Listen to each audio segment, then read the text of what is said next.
ज़ौक़ TV पर हम आप सबको खुशामदीद कहते हैं। वीडियो शुरू करने से पहले हमारे चैनल को सब्सक्राइब कर दें।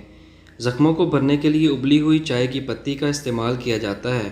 उबली हुई चाय की पत्ती में एक ऐसा एंटीबायोटिक अंसर पाया जाता है जो बड़े से बड़े ज़ख्मों को जल्दी भरता है और ज़ख्म जल्द ठीक हो जाता है। इसलिए चाय की पत्ती के पानी से अपने ज़ख्म को अच्छी तरह साफ़ कर लें और ज़ख्म पर उबली हुई पत्ती डालकर पट्टी बांध लें। ये जल्द ठीक हो जाएगा। कभी चोट लग जाए और खून बहना बंद ना हो तो फौरी तौर पर चाय की पत्ती डाल दें। आप देखेंगे कि जल्दी खून बहना बंद हो जाएगा। घर के शीशे चमकाने के लिए भी इस पत्ती को इस्तेमाल कर सकते हैं। एक कपड़े को गीला करें, इसमें चाय की उबली हुई पत्ती रखें और इससे शीशे को साफ़ करें। फिर सादा पानी से साफ़ कर लें, शीशा चमकदार बन जाएगा। अगर रात को सोते वक्त पाँव की नस चढ़ जाए तो कोई शख्स इसे बर्दाश्त नहीं कर सकता, लेकिन एक बहुत ही आसान घरेलू इलाज से इसे फौरी तौर पर ठीक किया जा सकता है। वो कौन सा आसान और घरेलू तरीका है, आइए हम आपको बताते हैं। नस पर नस चढ़ जाए तो क्या करें? अगर आपकी नस पर नस चढ़ जाती है तो आपकी जिस पाँव की नस चढ़ी है उसी तरफ के हाथ की बीच की उंगली के नाखून के निचले हिस्से को दबाएं और छोड़ें। इस अमल को बार बार दोहराएं और ऐसा तब तक करें जब तक नस ठीक ना हो जाए।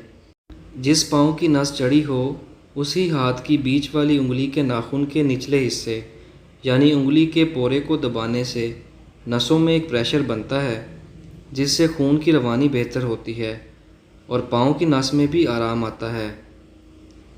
अनार एक ग़िज़ाइयत से भरपूर फल है। डेंगू में अनार का जूस पीने से हेमोग्लोबिन और प्लेटलेट्स का शुमार बढ़ता है, जिसकी वजह से जल्द सेहतयाबी होती है। जिस्म में खून की तश्कील के लिए वाफर मिकदार में पानी की ज़रूरत होती है। डेंगू की सूरत में नारियल का पानी पीने से जिस्म में पानी की कमी पूरी हो जाती है। इसकी वजह से प्लेटलेट्स तेज़ी से बढ़ते हैं। चुकंदर एंटीऑक्सीडेंट से भरपूर होता है, इससे हीमोग्लोबिन और प्लेटलेट्स बेहतर होते हैं। अगर आप डेंगू के मर्ज़ में मुब्तला हैं तो आप चुकंदर का रस या चुकंदर ही पी सकते हैं। डेंगू में गंदम की घास का रस पीने से मरीज़ की हालत बेहतर हो जाती है। गंदम की घास से बने इस जूस को पीने से प्लेटलेट्स तेज़ी से बढ़ते हैं। सेब के जूस में लीमू का रस निचोड़कर मरीज़ को पिलाएं, इससे भी प्लेटलेट्स में इजाफ़ा होता है। आपको फ्रिज से चंद बर्फ़ के टुकड़े, एक बड़ा प्याला और थोड़ा पानी चाहिए होगा। प्याले में बर्फ़ और पानी डाल दें। अब प्याले को किसी कुर्सी के सामने वाली टेबल पर रख दें और अपने दोनों हाथ खोलकर प्याले में डाल दें और हाथों को ढीला छोड़ दें। बर्फ़ के पानी में हाथ डालने से सर दर्द कैसे कम होता है? नाज़रीन इकराम, ठंडे पानी में हाथ डालना हाथों की रगों को खोलता है और खून की रवानी तेज़ करता है, जिससे खून सर की जानिब तेज़ी से गर्दिश करने लगता है और सर पर जल्द काबू पाने में मदद मिलती है। ये अमल 10 से 15 मिनट तक करें। अगर आप हाथ में बर्फ़ नहीं डालना चाहते तो पैरों को बर्फ़ में डाल सकते हैं।